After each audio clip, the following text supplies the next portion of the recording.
Hare Hare, Rama Hare Rama.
Krishna Krishna Krishna Hare Hare Hare Ram Ram Ram Hare Hare.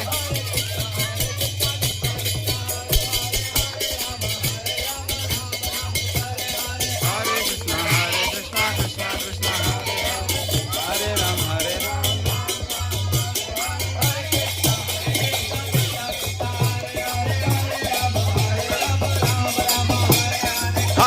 Hare Krishna Krishna Krishna Hare Hare Hare Rama Rama Rama Hare Hare. Hare Krishna Krishna Krishna Hare Hare Hare Rama Rama Hare Hare. Hare Krishna Krishna Krishna Hare Hare Hare Rama Rama Hare Hare.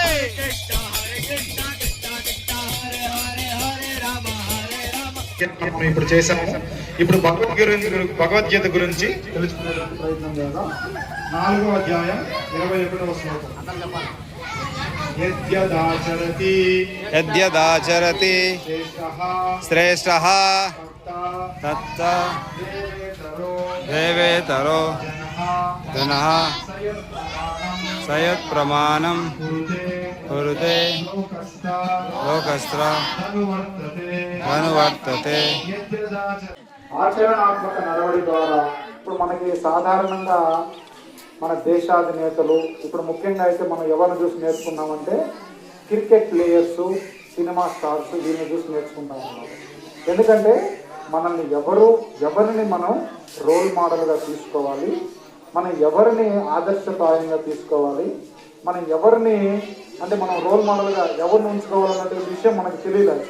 కాబట్టి మనం ఏం చేస్తున్నాము, మనం ఎవరైతే cinema stars మన కళ్ళ ముందర సినిమాస్లో లేకపోతే క్రికెట్ ఇట్లాంటి స్పోర్ట్స్లో ఎవరైతే ఆడతారో వాళ్ళని మనం ఉదాహరణగా తీసుకున్నాం. అది చాలా పొరపాటు అన్నమాట.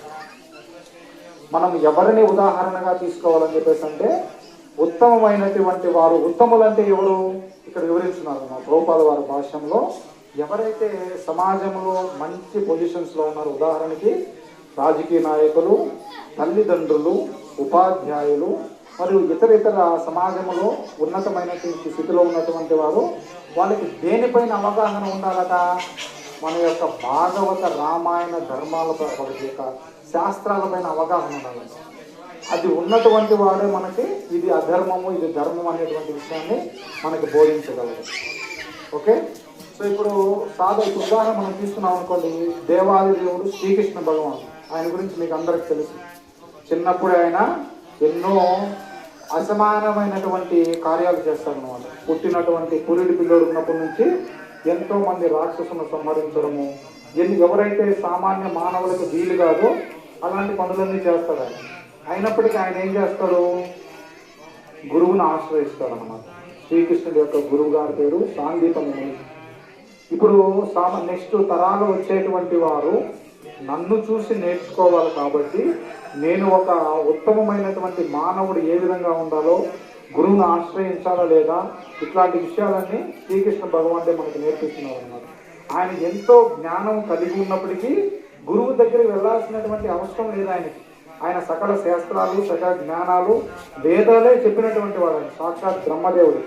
అటువంటి ఆయన గురువు దగ్గరికి వెళ్ళవలసినటువంటి అవసరం ఏముందంటే, నెక్స్ట్ రాబోయే తరాలటువంటి వారు యజ్ఞదాచరతి, ఎవరైతే ఉత్తమమైనటువంటి శ్రేణుల్లో లేదా ఉత్తమమైనటువంటి యొక్క పొజిషన్స్లో ఉంటారో, వాళ్ళ యొక్క పదవుల్లో ఉంటారో, కాబట్టి వాళ్ళని చూసి నేర్చుకోవాలంటే రేపు రాబోయే తరం వంటి వారు నన్ను శ్రీకృష్ణుడు స్కూల్కి వెళ్ళలేరు కదా, ఆయన పాఠశాలకు వెళ్ళలేరు కదా అని చెప్పేసి మాట వస్తుందని శ్రీకృష్ణుడు కూడా 16 ఏళ్ళ వయసులో అంతకుముందే ఆయన సాందీపని ముని దగ్గరికి వెళ్తారన్నమాట. సాందీపని ముని దగ్గరికి వెళ్ళి అన్ని శాస్త్ర జ్ఞానాలు ఆయన తెలుసుకుంటారు. ఆయన 64 రోజులలో 64 కళలు నేర్చుకుంటారు అన్నమాట. అదేవిధంగా ఇప్పుడు మనం ఈ యొక్క శ్లోకం గురించి మనం వివరించుకున్నట్టయితే, ఇప్పుడు మన ఉదాహరణకి మన ఇంట్లో తల్లిదండ్రులు ఇప్పుడు వాళ్ళు ఉదయం లేవగానే ఈ యొక్క భగవంతుని గురించి ఆరాధన చేయడము, దీపం చేయడము, ఒక హారతి ఇవ్వడం, ఇలాంటి పనులు చేస్తూ ఉన్నారనుకోండి, వాళ్ళ ఇంట్లో ఉన్నటువంటి పిల్లలు కూడా ఓకే మా నాన్నగారు మా తల్లిగారు ఇది చేస్తున్నారు కదా, నేను కూడా ఈ పని చేయాలని చెప్పేసి ఆయనకు అలవాటు అవుతుంది అన్నమాట. అలా కాకుండా నిద్ర లేచినప్పటి నుంచి వాళ్ళు టీవీ పెట్టి ఉండడం జరిగిందనుకో, మనం ఏం చూస్తాం? టీవీనే చూస్తాం. కాబట్టి తల్లిదండ్రులైనటువంటి వారు ఏది ఆచరిస్తే దానినే పిల్లలు కూడా ఆచరిస్తారు.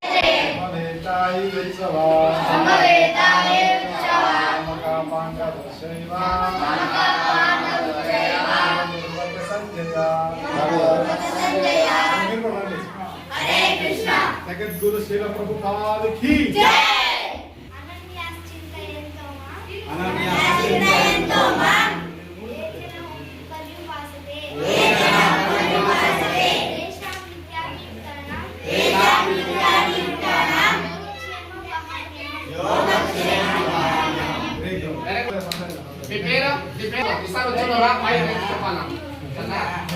చెప్తారా నీకు వచ్చిన